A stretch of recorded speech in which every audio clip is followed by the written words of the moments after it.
Hi everyone welcome to my mini blog एटा हूँ अणानवमीर video जेहेतु अणानवमी थिला से माँ बृंदावती पाखे मुरुजा पड़न तो केमी हम ये मो जा ठाकुर पाखे मुरुजा पकई दौले तापर आम दीजा जाकि बाहर जाइलु आम गाँव थी साक्षी गोपीनाथ मंदिर बहुत प्रत्येक ठाकुर देखिपे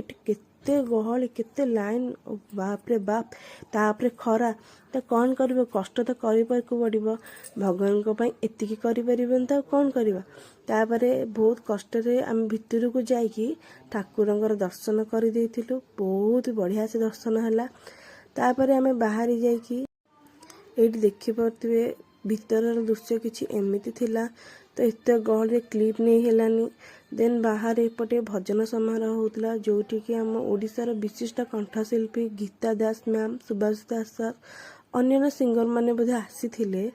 तो तांको भजन देखि सारे पूरा आम चलीगलु प्रसाद सेवन करने मंदिर ट्रस्ट तरफ सबू भक्त मान प्रसाद सेवन व्यवस्था करा जाइतिला तापर आम दीजे कि प्रसाद खाई घर को पलि आसलु आज दृश्य किसी एमती थिला तो आपण मन केमी थिला कमेंट करी कहिबे लाइक शेयर सब्सक्राइब निश्चय करिवे राधे।